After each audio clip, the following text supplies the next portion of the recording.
glad you came again. This is a fantastic forum. I love talking to you guys. I see a lot of familiar faces.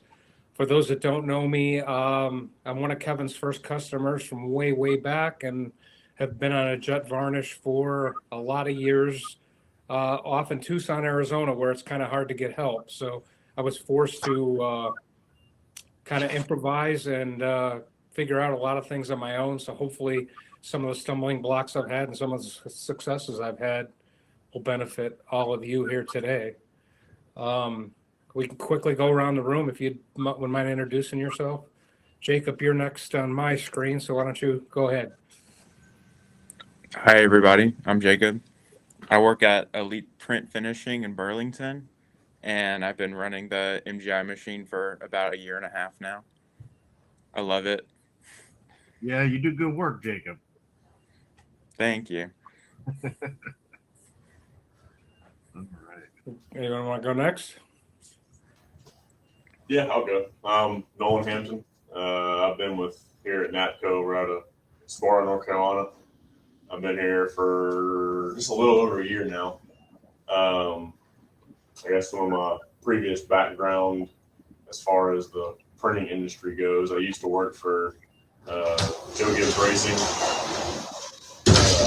I was there for about 8 years doing all their vinyl production as far as decals and vinyl wraps for all the race cars and haulers, etc. So I did all of that, and I got a little background knowledge as far as some graphic design related stuff. A little bit of dabbling in Illustrator, but that's really about my extent. And then go ahead. Johnny can go next. Yeah, I mean, I'm not as good at Illustrator as I am at Photoshop, but yeah. So I've been working on the MGI for a few weeks now, Yeah, something like that. So I'm fresh, but I can take notes. You're at the early part of that learning curve. I think all of us on the call remember what it was like when we first got on the machine, and you definitely have a lot of learning to do, and hopefully everybody in the community can help with that. Right. Yeah. Thanks. Saying Tracy just joined us. Just straggling behind. Unusual. Yeah, I had that supervisor stuff to do. No, I'm just clicking on. Awesome. Thanks for joining us. Thank you. I've had a graphic background since high school, so I've been doing this about 40 years. So, well, almost 40 years. 35. Well, welcome to the party, Tracy. It's a pleasure to have you here. Thank you.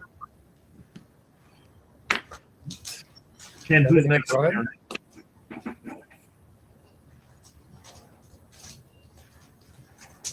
Who else wants to introduce? Adam, how are you doing, buddy? Welcome back. Thank you. Can you hear me? Yeah, we Yes, can hear excellent. Finally, having technical difficulties there several times. Yeah, sorry I missed the last couple. Of course, something comes up. I don't only run the MGI, but I run our Indigo. So the last meeting, our Indigo went to Fritz, so that interrupted my meeting. So that happens, man. Well, Adam, we're glad you're here, and we're glad that you and Jacob started that thread to start these things to a month now, because a lot of people couldn't make it due to whatever they were running or if there was a job in. So I want to thank you for starting that off and getting us to a month now on the operator meetup. Right. Gerardo, my friend, how are you? Hello, hello. I'm Gerardo from Monterrey, Mexico, and I've been a JETvarnish operator for 4 years now. All right, very good. Gerardo does some crazy work. One day, maybe he'll show us another. But he's done 8-pass grading cards, absolutely bonker stuff. I love to see the stuff coming off of Gerardo's press. Of course, thank you. Right. Devin, what about you? Hey, what's up, guys? My name is Devin. I work for Konica on the MGI machines. I'm on the team that, services the machines. We install the machines and also do operator training. I'm from North Carolina. It's pretty cool. We got 3 different people here from North Carolina, so that's pretty neat. Yeah. I think what you guys are doing through this website is pretty cool. I found out about it a few months ago through LinkedIn and signed up. It's a neat platform for people with the equipment to discuss, various things regarding the machine. The past few meetings I've been on the road, so I wasn't able to attend, but today I'm home on phone support, so I figured I'd drop in. But yeah. Awesome. Great to have you. Great to have you for all your technical knowledge as well. Pretty unusual to have somebody from the actual company supporting the operators. So that's fantastic. We're glad to have you. As always, guys, this is your forum. I've got a few topics I could bring up, but you want to tell us about your last couple of weeks and maybe some of the successes or issues you've had. This is a great mind trust to try and solve any issues you might have had. Anybody want to go first? I'll go. So I will say this forum is great because it's helped me with several things. The latest one is that stacker issue that I posted about and got some good ideas from it. And I actually got it fixed and stacking good now. Excellent. Tried some different tricks, and then finally I had one of our engineers here found the actual printout of how it works exactly. So I was able to read that, and it does more stuff than I even knew it did. So, was it the color? Was it the color of the ink that was thrown off the sensor, or was the laminate?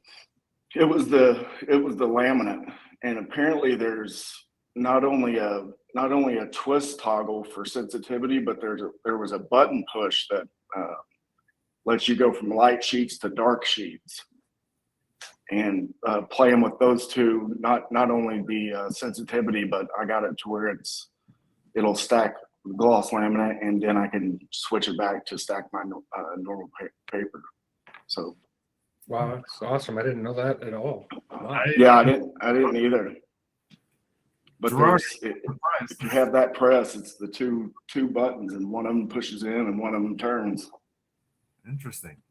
And you have to hold it for a number of seconds, or do you have to present the sheet? How does that work? Yeah, there's a couple different things. You can hold it for 3 seconds to reset stuff, and then you can just push it, for 1 second, and it'll switch. And then you can also hold it for 10 seconds. If you start messing with it way too much, you can hold it for 10 seconds, and it restores the factory settings.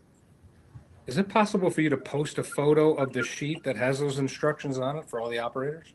Yeah. Could you put that on a forum? That would be great. Yeah, I'll take a picture of it. What machine is that on? It's the JETvarnish 3D-L. Okay. Yeah, we got the Evo 3D. I think it's the same stacker though. If you have the pallet stacker on the Evo should be the same one as the 3DL. So I think it actually applies. Okay.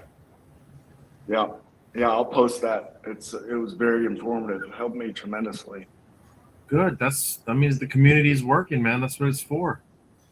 So then also, I guess as far as we're new here and whatnot, as far as the forum, is there any way you can send out some sort of, I guess, email blast, like a link or whatever, to be able to how to find the forum to go to all these references and whatnot? Yeah, so just you go to the JETforce.com and then you just sign up, and then once we approve you have all these different groups that you can join. One of them is the operator group, and the other one is just forums where there's technical discussion. So we definitely recommend you join the operator group so that you can just chat with just the other operators in the community. And on the forum, anybody can answer that. So this is probably Devin's favorite thing right here, around me having to bug him all the time. Hey, what's the issue here on this?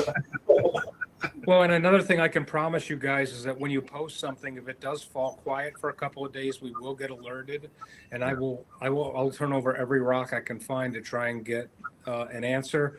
And if I don't know, I'll let you know that too. But I enjoy the challenge of trying to find out how to solve these issues for you. I've been in your shoes, and I don't want you to struggle. So please submit your questions and your comments. Yes, thank you. Anyone else have any successes from the past 2 weeks? Okay, how about issues? Gerardo, go ahead. We had one big issue. We have a sort of a energy crisis going on here in Mexico with power. So our blew up the pilot, and the power went down, went up, went down, and the machine stayed in the middle temp. So lost, had to reprogram everything. And I know that the machine has a battery. The battery needs to change now. So do you have any recommendations for the machine safer from those outages, like a power regulator, a big battery, something that we can work on? Because this is going to get worse with all the heat, the power outages, and I mean in everyone, Texas, from every other state in northern Mexico, heat is unbearable. So when PM 3 p.m., it's always power variations, and the machine suffers. Oh no, we lost him. We lost Carlo. He lost power. He lost power. Oh no. Well, let's hold that thought until he gets back on. And obviously, Devin, I'd love to ask you if you guys have any new recommendations for that. I know I had a battery backup on mine, but he's truly powering down every night. I don't know that could prevent the pilot from losing its memory. No, I think the battery backup is more for putting the machine back in standby if you were to lose power. I have seen some customers get their own generator and hook the machine up to a generator, but that's the only thing I can think of at the moment. There's still going to be a temporary loss, and obviously a battery backup with enough amperage would probably help the pilot. I think it always kind of sits in a ready state, even though the machine is powered off. So that would definitely kick in within a few seconds and maybe stop that problem. But I'll have to ask around and see if I could find out what the recommendations are from KM on that. Yeah. And also, if you're losing power from your air compressor, is going to be a problem too. Yeah. I mean, you might not be able to run, but we don't want you to have everything reprogrammed for sure. Yeah. We had to reprogram because the pilot lost communication and began with a CAN bus error on all the systems, and it was an on-off issue, and we had to reprogram the pilot, reprogram the ES, reprogram the entire machine because of the power outage. So was there a backup battery on the board or any type of even coin battery to keep things? Yes, but it went from going out from one day to maybe 3 or 4 days continuously. So there was no problem, but on the second time it was the movement of the heads, the feeder next, and ultimately the pilot went down. So it's something very critical. We were on operation for a week. So because we are in a part of Mexico that doesn't have direct service, so we have to wait like 10 days for service. So it's a problem. Yeah, the pilot, I would think, gets power directly from the printing unit, and I don't know what kind of interface or what kind of plug or power requirements it would be for the pilot, but I'll dig around and see if I can find an answer for you. But an APS unit is definitely my guess, and if you can find the power cord, that would be the way to go. Okay, perfect. Thank you. I wonder, can you back up any of those settings for your board so that you don't have to reprogram it next time? Is there any chance that we can do that, or is that not doable? Yeah, you can back up the pilot. Yeah, so through the info mode, you can back it up. So maybe do that, Gerardo, so if in case it does happen again, you don't have to reprogram everything. Yeah, that's a good tip. Thank you. There might have already been a backup saved on there. Yeah, there should be. During install, we usually do a backup. Yeah. Yeah, there was a backup, but the communication problem continued. So we had every single cable from every unit to every port. So we had Ethernet cables, telephone cables that goes to the feeder, and everything was okay. So the machine suddenly started working again. I don't know how, but after the reprogram of the pilot went a few days. So yeah, it was a how can we stop this? Because if we can set up and running the machine again, takes 10 days for the technician to get here. Yep. Yep. That's crazy, but I'm sure it's your other equipment is also. I mean, it must be difficult to protect all your different machines too from that power fluctuation. That's got to be a tough challenge. Yeah, and actually, we're the second largest city in Mexico, so we shouldn't having these problems. There's enough and everything. It was the first varnish installed in Mexico, so we have a problem. But everything else from the power out, we had a Reso duplicator blowing up, and all the other were protected, but this one is not protected well because we confidence. Oh, he got cut off again. There goes the internet. Oh man! Anyone else want to share something that's happened in the last couple of weeks, or something you want to know how to do, or something that you've discovered and you foil and you laminate, something fun, something cool? I'll go with the problem if you guys don't mind. Yeah, sure. Jake, go for it, man. So we had a job that was running a completely blank black sheet, and Devin actually helped us with this to get it set up. But like everyone said, what the problem was going to be is that the UV was going to jam because the sensors can't see it. So that happened. So I went to go change. I only changed the UV sensor, but I go to change it. It starts working for about 10 sheets, and then the feeder sensors aren't working anymore. Wow, that sounds familiar. That sounds like Adam's problem almost in that case, no? Yeah, I had the same thing. For some reason my feeder stopped feeding, and it would just randomly start and stop feeding, and it didn't make any sense. I would just reboot the software and it would be fine, but yeah, I couldn't explain why it would just stop feeding. Adam, on our 3DS, we had the same problem. We had an off feeding problem. The feeder went off, and when we couldn't feed, the window on the sensor broke off. We had noticed, so we took off the small black sensor cover, and it worked perfectly. Suddenly, it becomes on the feeder broke. Because we had some issues with feeding, and the technician came, and I don't know what's going on. And after I examined the piece, the window was broken, so we had to change that, or just simply remove it. Wow! And interesting. Yeah, I didn't even know I didn't even think about looking at the sensor either. Jacob, were you able to fix it, or are you still having this issue? Well, we went through stuff like that. Like we were cleaning the sensors off and making sure they were good. What we ended up doing was just having Konica turn them off completely, just to run this like 100 sheet job and turn them back on. Yeah, I have to do that too.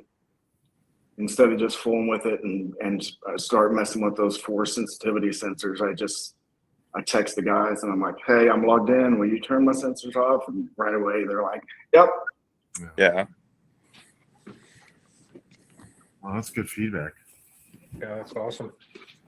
Yeah, we're hoping MGI is going to work on some firmware updates to fix the feeder jams. Because regarding the UV jams, we just have to adjust the sensitivity on the sensor down there, and then that gets rid of that. But then, like Jacob said, he's having the feeder jam or the Corona jam, whichever one, and we haven't got past that because you can't adjust the sensitivity on those, unfortunately.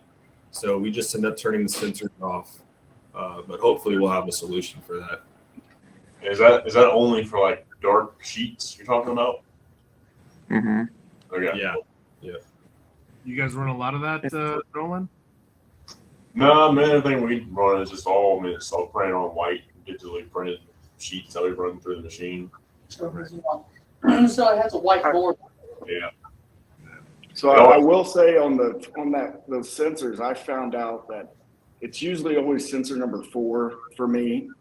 And I found that if you're running darker sheets, especially with soft touch laminate, about 430 on that sensor number 4, 430 will let you run those dark soft touch laminate sheets. And then once you're done with that job, just throw it back up to about 1,000, 1,500, something like that.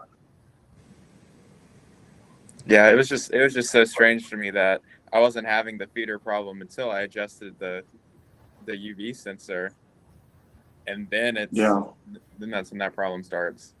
Yeah, there's a fine line on the sensitivity on those where if they don't talk to each other the way they need to, they just freak out.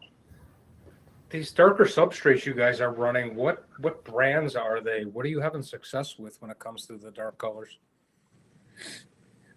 What we ended up doing on that job we just did was we actually ended up just doing black laminate over their black sheet because they wanted it black all the way through, but it wasn't working well with what we were doing. Whose laminate do you use? JETforce. And it worked really good, and it looks good. Is it solid black? What about bindery concerns with that? You have the good adhesion to it? Do you break open the edges at all? Yeah, it had good adhesion. It didn't on our laminator, so we went and had it sent off to get laminated somewhere else. But yeah, they got it looking good. There's no lines, it's not cloudy, and it works basically as good as the rest of the soft touch. Yeah. I didn't even know black laminate existed. Well, it looks good. You get green, red. You get Go to JETprosa.com. They sell all kinds of colored laminates. It's way more expensive, but the effect is awesome, and you can get it, I think, in a soft touch variation as well. So you get soft touch. So can you feed black sheets? I'm sorry. Does the AIS see black sheets, or doesn't it have to have white around the edge or something? Well, we were running them on special substrate, so it's just looking for any border. So you do have to do some adjusting for it to be able to see. Would that be something like, I'm just thinking outside the box on here, would you be able to run, like, say if you got all your feeder in set up, and then obviously where your belt system is, if you're able to put like some kind of tape on the actual belt that runs through the machine, so if you get your sheet set up at where it's going to run through the machine, have maybe white tape or something like that on the belt where it actually has some contrast. Would that be something? I don't know. Thinking that's that usually works pretty well, and that's a good option if you're only doing like a couple sheets. If you're running a job though, it might not be the best. Yeah, I know you also run the risk of, depending on what kind of tape you put on there, something like that, you could go into the IR, UV units, all that kind of stuff. Yeah, I've had it like completely melt to sheets I'm doing. It off. That's smart though. I mean, Nolan, maybe there's something there. I've always heard about people putting, tape on the edge of the sheets. Yeah. Never heard of people putting tape on the actual belt itself to create the contrast for the AIS. It's good thinking. The other trick you can do is if you stack your sheets in a pile and take them over to your paper drill, you can put a 1/2-inch hole in the top edge where you're not going to interfere with your actual print. You can actually get some contrast that way too. Okay. That's a great idea, Ken. Interesting. That's such a Ken. It's got to be really close to the middle so it's sensor see it, but it does help. Just drill a hole through it. Just drill a fine. Well, you can do 300 sheets at a time. So I don't know with the laminate, you might need to be a little careful. Maybe turn the rotation off on the bits and just stamp them. But just pull your feeder off and start running envelopes. Drill a hole through it. It's fine. Man, you guys should see some of the stuff that Ken's done on his machine. Absolutely, just made it his own. Great stuff. Man. What about you guys down at NAPCO? You've had some good stories from the last couple of weeks, I'm sure. You guys are producing some awesome stuff. Yeah, we've had some difficulty stuff, and we try to do some stuff here that's not intended for the machine, especially on like lightweight stock, which Devin knows all about because he's our main technician and whatnot. But we're working on some possible other ideas as far as just box wraps and stuff. But we had one the other day, and just there was so much curl on we're doing like 95-pound litho, and it's been a pain in the butt. Trying to get some of that stuff to feed, especially when you got larger quantity jobs, and it just won't do it. We even had probably about a month ago or so. We actually had some of the techs in from Japan for Konica. They were down here making some adjustments, and they're supposed to be sending some, for at least they took dimensions and all the specs and stuff for certain areas, because the main issues are right in front of the current unit and right behind the current unit, where you obviously get a lot of jams there, especially depending on the lightweight stock. And they might be working on some adjustments to kind of maybe bridge those gaps, depending on whenever you get a lot of curl in your sheet, something that might help hold the sheet down better. But we're still waiting to hear back from them on what they might be doing in the future on that. Ken, I know that you had some issues with curling too, and you had some innovative solution that you talked about. I don't know if it was the last session or the session before that. I don't know if you want to talk about some of the stuff that you did with the curling. You were talking about some of the pallet straps and stuff like that. Yeah, and I didn't have a Corona unit, but I obviously underneath that first door right after the AIS, I put some pallet strapping. The plastic, if I could get it, or the metal. I want to use the metal unless I had to, just to kind of press down those corners and to get it underneath beds so that it would pass without flipping up and marking. And then for sure under the two dryers, that heat sink on the second dryer is murder for the corners. That's a no-brainer, right? You can just take a couple of 12-inch straps, put a U-bend on the back of them, and then feed the paper underneath the edges there. There's nothing to interfere with it. It won't do any damage. And it keeps it flat, because especially if you got to do multiple passes and it comes out of the feeder and you got dinged up corners. And it didn't make under some of the stuff in the foil unit. It helped a lot. So that can save you. I love the thick green plastic stuff though, because there's no way it's going to ever do damage to the machine. So that's just something to keep in mind. Whatever keeps those corners down against that vacuum belt really helps. Do you have any pictures of that on the forum anywhere by chance? Pictures of it on what? On the forum by chance? No, I don't. But I can work on getting some up there. Okay. At least if nothing else, a drawing for you. Yeah, that'd be helpful. Might be because we got plenty of the pallet strap stuff. Yeah. Because Adam, What Jake, about, sorry, go ahead, Ken. no, go ahead, Kevin. That's cool. Go ahead. No, I was just asking if anybody else used that. I was just going to ask about what you printed in the last week. You got anything? Did you have any multiple pass jobs or something that was just killer? I hadn't had any really multi-pass jobs. I mean, we got some. I mean, as far as just some general set box slipcase stuff that we do, but nothing really crazy, intricate multiple pass stuff, especially with different foils. Let's see, I'm trying to think of what else. We got a couple of things. Just to be using just varnish stuff only here coming up soon, but nothing too crazy at the moment. It's nice to have a quiet week with nothing stressing you. That's cool. Yeah.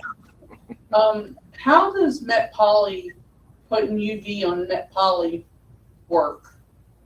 Has anybody had any success with that? But can you clarify?